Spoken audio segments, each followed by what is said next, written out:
Hello students, आज हम पढ़ेंगे बेसिक अकाउंटिंग टर्म्स के बारे में। बेसिक अकाउंटिंग टर्म्स में सबसे पहले आता है business transaction. Business transaction in which economic event entered into by two parties.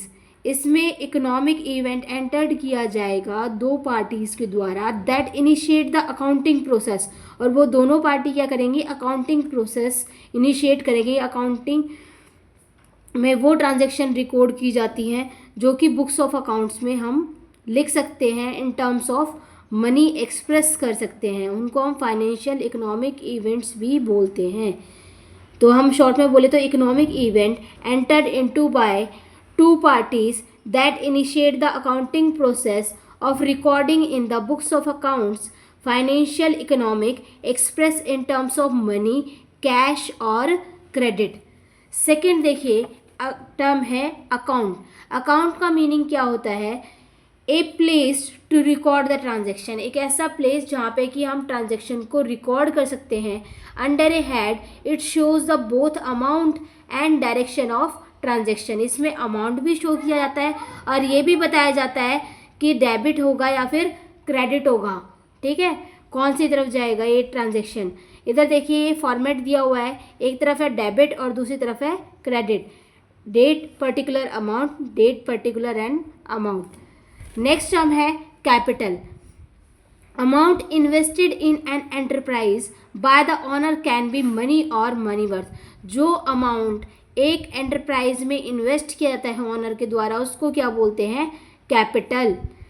Note देखिए, business and businessman are the separate in the eyes of the accounts. Business और बिजनेसमैन दोनों separate होते हैं इन द अकाउंट्स। मतलब कि account में business अलग है और बिजनेसमैन अलग है और उसको बोलते हैं both are the separate legal entity. उनकी दोनों की क्या है? सेपरेट लीगल एंटिटी है, सेपरेट लीगल एग्जिस्टेंस है। नेक्स्ट टर्म है ड्राइंग। अमाउंट विड्रॉन और taken by the owner for the personal use, it can be a money और मनी वर्थ। जो अमाउंट विड्रॉ किया जाता है, टेकन अप किया जाता है ऑनर के द्वारा खुद की पर्सनल यूज़ के लिए बिजनेस से, उसे हम बोलते हैं ड्राइंग।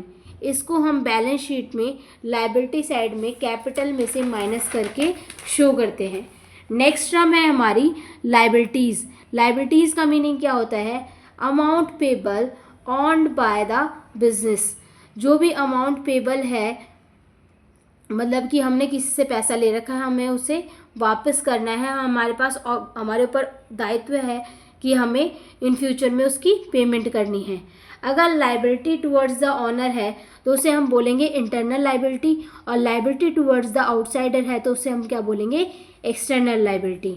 उसका फर्दर क्लासिफिकेशन भी है लायबिलिटीज़ का, non current liabilities and current liabilities. Non current liabilities वो होती हैं जिनका पेमेंट पीरियड होता है मोर देन 1 ईयर, जिनको कि हम लॉन्ग टर्म लायबिलिटीज़ भी बोल सकते हैं, लॉन्ग टर्म लोन भी बोल सकते हैं। करंट लायबिलिटीज़ वो होती है जिनकी पेमेंट हमें विद इन 12 मंथ करनी होती है, जिनको हम शॉर्ट टर्म लोन या शॉर्ट टर्म लायबिलिटीज़ भी बोलते हैं। नेक्स्ट टर्म है एसेट्स। एसेट्स वो होती है जो कोई भी बिजनेसमैन अपनी एंटरप्राइज को चलाने के लिए खरीदता है। प्रॉपर्टी, मनी और money value owned by enterprise business entity will get economic benefit in the future. For example, land, building, furniture, cash, bank balance etcetera. अब इनका भी फर्दर क्लासिफिकेशन है। टाइप्स ऑफ एसेट्स में फर्स्ट वन है non current asset. Non current assets हैं held by the business not for resale but as a investment और facilitate the business operation long term. Example fix assets, long term और advances etcetera. जो भी किसी business person के द्वारा held की जाती हैं बिजनेस ऑर्गेनाइजेशन को चलाने के लिए, ना कि सेल करने के लिए, उनको क्या बोलते हैं? फिक्स एसेट्स या नॉन करंट एसेट्स। इनको भी 2 पार्ट्स में क्लासिफाई किया गया है, tangible and intangible assets. Tangible assets are the those assets which can be physically touch and see, which have the physical existence that is can be seen or touched. Example, land and building. Intangible assets cannot be seen or touched. हम इनको touch भी नहीं कर सकते और देख भी नहीं सकते हैं। For example software, goodwill, patent, trademark etcetera. Next है current assets. Current asset held by the entity with the purpose of converting them into the cash within a short period of time, mostly in a 1 year. Debtors and stock। इन ये those current asset है which can be easily converted within the 12 month into the cash। इसका example है debtors and stock. Next term है हमारी revenue receipt. तो receipt में क्या होता है, टोटल अमाउंट रिसीव्ड और receivable from the selling anything. वो अमाउंट जो कि रिसीव्ड की जाती है ना, किसी भी गुड्स एंड सर्विसेज को सेल करने के बाद में, उसे हम बोलते हैं रिसिप्ट। वो दो टाइप्स की होती है, revenue receipt and capital receipt. Revenue receipt वो होती है जो नॉर्मल कोर्स ऑफ एक्शन के दौरान हमें रिसीव होती है, और कैपिटल रिसिप्ट वो होती है जो कि कभी कभार होती हैं। For example, due to normal course of action like sale of goods, rendering और services are called the revenue receipt. Capital receipt are those receipt non revenue based. Example, sale of machine, building and furniture. Next one term है expenditure. Expenditure means amount spent और liability incurred for acquiring asset. वो amount जो कि हमने spend किया है या फिर लाइबिलिटी इनकर्ड किया है किसके, एसेट्स को एक्वायर करने के लिए, गुड्स एंड सर्विसेज को एक्वायर करने के लिए, उसे हम क्या बोलते हैं, एक्सपेंडिचर। वो 3 टाइप्स की होते हैं, capital expenditure, revenue expenditure and deferred revenue expenditure. Capital expenditure वो होते हैं कि जो कि एक्वायर करने के लिए या फिर एसेट्स को इम्प्रूव करने के लिए किए जाते हैं, और रिवेन्यू एक्सपेंडिचर वो होते हैं जिनका बेनिफिट एग्जॉस्ट हो जाता है within a 1 accounting period. For example, salaries, rent etcetera. Deferred revenue expenditure are those expenditure which are the part of the revenue expenditure also, but whose benefit does not write off in the 1 year, but it is expected to accrue in more than 1 year. For example, research and development, preliminary expenses, massive advertisement expenses is called the deferred revenue expenditure. Next term हम देखेंगे expense. expense कौन से होते हैं, जो कि cost हम incurred करते हैं किसके लिए, रिवेन्यू जनरेट करने के लिए। For example, salary, wages, depreciation, cost of goods sold etcetera. Prepaid expenses are those expenses which are paid in advance. Outstanding expenses accrued but not yet paid. हमारे ऊपर एक्रू तो है मगर अकर्ड तो है मगर हमने अभी तक पे नहीं किए। एक्सपेंस कैसे निकालते हैं, रिवेन्यू माइनस इनकम, और इसका दूसरा फॉर्मूला भी हो सकता है, इसी से डेरिवेशन है इसकी, income equals to revenue minus expense. Next one है प्रॉफिट। प्रॉफिट मतलब क्या होता है, income earn by the business from its operating activities.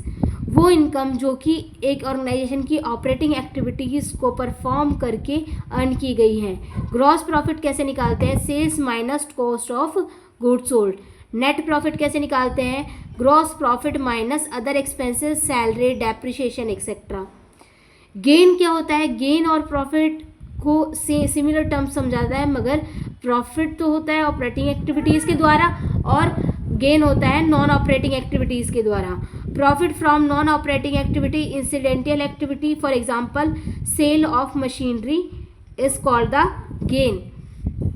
Next one term है स्टॉक। स्टॉक और इन्वेंट्री क्या होता है, जो भी हमारे पास अनसोल्ड गुड्स बच जाते हैं, अगर वो at the end of the year बचे हैं तो उसको क्लोजिंग स्टॉक बोलते हैं, और एट द बिगनिंग है तो क्या है, ओपनिंग स्टॉक। गुड्स क्या होते हैं, physical item of trade that are purchase from the purpose of selling. वो फिजिकल आइटम जो कि हमने व्यापार करने के लिए खरीदे हैं, है ना, और जिनको हम वापस से सेल करेंगे उनको हम बोलते हैं गुड्स। नेक्स्ट टर्म है हमारी ट्रेड रिसीवेबल। ट्रेड रिसीवेबल क्या होता है, amount receivable for the sale of goods and services. जैसे हमने क्रेडिट में सेल कर दी तो उससे हमारे क्या जनरेट होंगे, डेटर्स, और डेटर्स जो एक्सेप्ट करेंगे बिल्स उसको बोलेंगे बिल्स रिसीवेबल, और जो इरिकवरेबल डेप्ट होंगे जो कि पैसा नहीं देंगे उनको बोलेंगे बैड डेट। नेक्स्ट टर्म है ट्रेड पेबल। ट्रेड पेबल क्या होता है, ट्रेड पेबल है amount payable for the purpose of goods and services. जब हम क्रेडिट परचेज करते हैं तो हम कहलाते हैं उसमें creditors. To whom our enterprises purchase goods on credit liability for the firm. और जो बिल्स ऑफ एक्सचेंज एक्सेप्ट करते हैं उनको हम बोलते हैं बिल्स पेबल। जैसे नेक्स्ट टर्म है discount. Discount means reduction in the price of goods. ये भी 2 टाइप्स के होते हैं, trade discount and cash discount. Trade discount तो दिया जाता है जब हम लार्ज क्वांटिटी में सेल करना चाहते हैं, जब हम लार्ज क्वांटिटी को प्रमोट करना चाहते हैं तो तब हम ट्रेड डिस्काउंट देंगे। और कैश डिस्काउंट दिया जाता है कैश पेमेंट को जल्दी से जल्दी रिसीव्ड करने के लिए।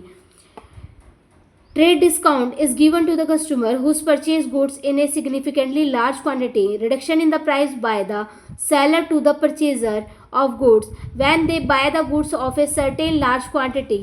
Recording is not done in the books of accounts. की recording books of accounts में record नहीं की जाती। Cash discount का meaning क्या है? To increase the prompt payment, discount allowed for timely payment of due amount. It is an expense, hence it will be recorded in the books of accounts. इसे हम books of accounts में record करते हैं cash discount को। Next term है हमारी depreciation. Depreciation क्या होता है? Fall in the value of the asset because of the usage और विद इन द टाइम और एक्सीडेंट। जिस डेप्रिसिएशन वो है जो कि हमारी वैल्यू ऑफ एसेट्स को कम कर देता है। जब जैसे ही हम एसेट्स को परचेज करते हैं, यूज़ करते हैं, तो 1 ईयर बाद में उसकी अमाउंट में कुछ डिक्रीज़ होता है एसेट्स को, उसको बोलते हैं डेप्रिसिएशन। फिर उसके बाद में है वाउचर। वाउचर क्या होता है कि डॉक्यूमेंट्री एविडेंस है जिसके सपोर्ट से हम किसी भी ट्रांजैक्शन को अपनी बुक्स ऑफ अकाउंट्स में रिकॉर्ड कर सकते हैं। A documentary evidence in support of a transaction is known as a voucher. Next term है entity. Entity means a separate economic unit. एक separate economic unit that carries out the business activity, जो business activity carry on करती हैं। And it is treated as independent from its owner. जो business entity होती है, किसी कोई भी ऑर्गेनाइजेशन है, वो अपने ऑनर से सेपरेट एग्जिस्टेंस रखती है। For example supervisor ITC limited, a shop, a company or a firm entity because its account are maintained separately from its owner personal account. Next one है sales. Sales are total revenue from the goods or services sold or provided to the customer. Sales में भी cash और credit. Sales वो है जो कि हम goods को बेचने से हम जो भी टोटल रिवेन्यू अर्न करते हैं, है ना, वो हमें कहलाती है सेल्स। सेल्स कैश भी हो सकती हैं और क्रेडिट भी हो सकती हैं। नेक्स्ट टर्म है लॉस। लॉस का मीन्स क्या है? The excess of expense of a period over its related revenue is termed as a loss. एक पर्टिकुलर टाइम में जब हम क्या करते हैं, एक्सपेंस हमारा ज़्यादा हो जाता है रिवेन्यू से, तो हम क्या बोलेंगे कि हमें लॉस हो गया है। किसी भी गुड्स एंड सर्विसेज को बेचने पे भी हो सकता है ये। कैश और गुड्स लॉस्ट बाय थेफ्ट और a fire accident, it decrease the owner's entity. ये ऑनर्स की एंटिटी को डिक्रीज करते हैं। नेक्स्ट देखिए, नेक्स्ट टर्म है purchase. Purchase are the total amount of goods procured by a business on credit और and cash for the use और sale. Purchase में भी कैश और क्रेडिट। परचेज कैश भी हो सकती है और क्रेडिट भी हो सकती है। परचेज वो होते हैं जो हम गुड्स सर्विसेज किसी भी ऑर्गेनाइजेशन को चलाने के लिए खरीदते हैं। तो ये थी बेसिक अकाउंटिंग टर्म्स, और हम नेक्स्ट वीडियो में करेंगे इससे रिलेटेड कुछ MCQs question. Thank you, have a nice day.